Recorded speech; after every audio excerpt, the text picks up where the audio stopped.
Le micro-baladeur au cœur de la culture. Une autre façon de parler de vous. Nous sommes avec Karima Aoudi, conservatrice de Bois du Luc, superbe musée de la mine reconnu par l'UNESCO. Alors il est vrai que il y aura des activités, notamment dans le cadre de Mons 2015, et tout de suite ça se prépare parce que 24 janvier 2015, ça y est, c'est parti. Alors au niveau de Bois du Luc, il y aura plein de trucs, on va en parler. Alors la philosophie des projets lancés par Bois du Luc pour Mons 2015. Alors la philosophie, c'est un projet d'abord d'exposition qui s'appelle Van Gogh & Co, la mine comme atelier, et qui aborde les liens nombreux et féconds qui existent entre le monde de la mine et l'univers artistique.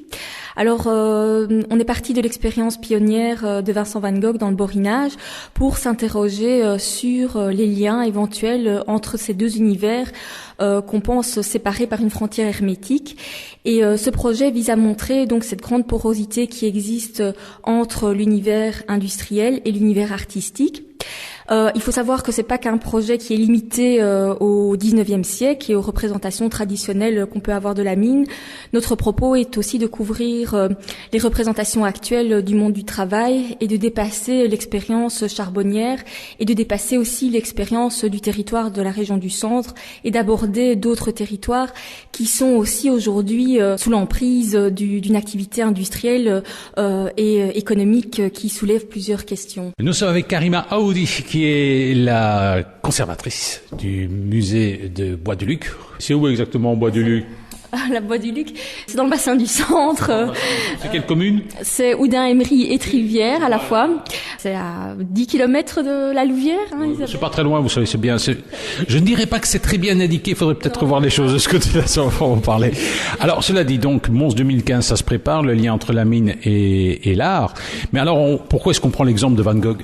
Parce que Van Gogh, on croit souvent que Van Gogh a eu sa révélation artistique ici dans le Borinage. Ce n'est pas vrai. Il est venu dans le Borinage avec des intentions d'abord de pasteur, d'évangélisation, et c'est la réalité du monde de la mine, la misère mise à nu, les paysages qui vont l'inciter à renouer avec le dessin et à délaisser l'évangile qui l'avait incité à venir ici dans les contrées du Borinage où vivait selon lui un peuple des ténèbres qu'il confond évidemment avec les mineurs.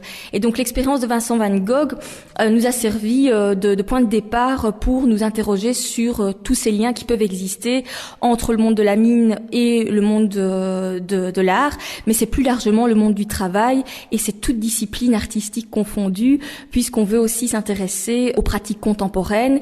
Et aussi, ce qui est intéressant dans cette exposition, au-delà de l'approche des artistes, c'est aussi de voir comment des ouvriers, à l'instar de Constant Malva, ont exprimé leur expérience du monde du travail, tantôt dans la littérature, tantôt dans la sculpture, et de rapprocher ces deux réalités, deux perceptions qui couvrent sur un même domaine. Nous sommes avec Karima Aoudi, conservatrice au musée de Bois du Luc. Alors on prépare activement Mons 2015, ce sera Van Gogh & Co, la mine comme atelier. Alors c'est vrai que les mineurs et l'art, c'est vraiment lié, mais alors ici, on prend la peinture comme exemple, mais il n'y avait pas que ça. Je pense par exemple à un film comme Les Virtuoses. Il y avait aussi de la musique, il y avait aussi des troupes de théâtre. C'était pas que l'art pictural. Tout à fait. En fait, on est vraiment surpris par la diversité des disciplines artistiques que la mine a pu inspirer. C'est la musique, c'est la littérature, la sculpture, c'est aussi l'art vidéo, c'est aussi des installations d'art contemporain. Marcel Duchamp, le peintre, le chantre du surréalisme, a réalisé des installations à partir du charbon. Donc c'est vraiment toute une série de disciplines qui ne se cantonnent pas à la représentation traditionnelle qu'on pourra avoir d'un Constantin Meunier qui représente le puddler au repos.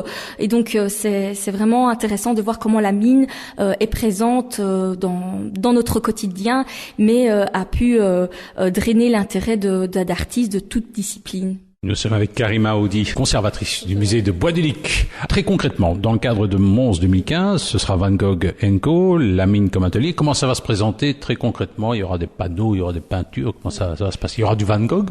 Non, je ne pense pas qu'on aura la possibilité d'avoir un Van Gogh, mais on aura donc sur le site de Bois du Luc une exposition qui va explorer des lieux inattendus du site.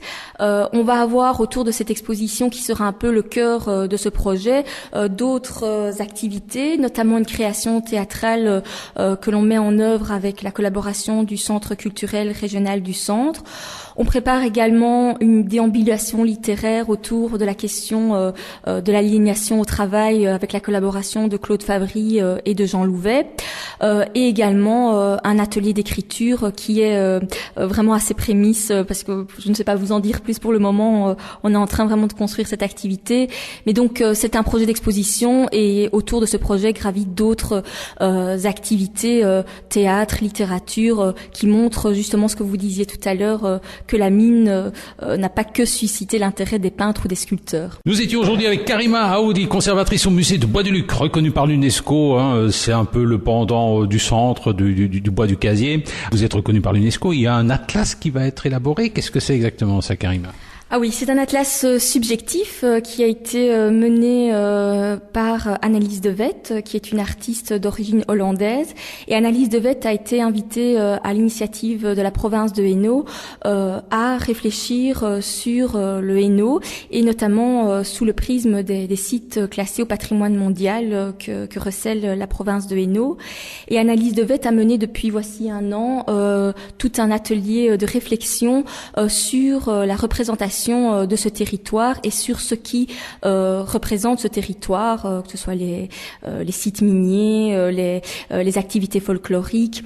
Et nous, pour Bois-du-Luc, j'ai essayé essentiellement de travailler avec la population de Bois-du-Luc sur le quotidien d'une population qui habite dans un site patrimoine mondial, et de montrer toute la stratigraphie intéressante et toujours vivante qui existe derrière ces pierres, parce que Bois-du-Luc n'est pas que patrimoine tangible, c'est aussi un patrimoine vivant qui est dont la vivacité est vraiment bien exprimée par la population ici, qui derrière les façades des maisons a des activités artistiques, a des réflexions qui sont brièvement présentées dans cet atlas, qui n'en est qu'un extrait évidemment de cette grande vitalité. Voilà, un atlas à découvrir. Nous aurons l'occasion d'en reparler. Merci Karima d'avoir été avec nous.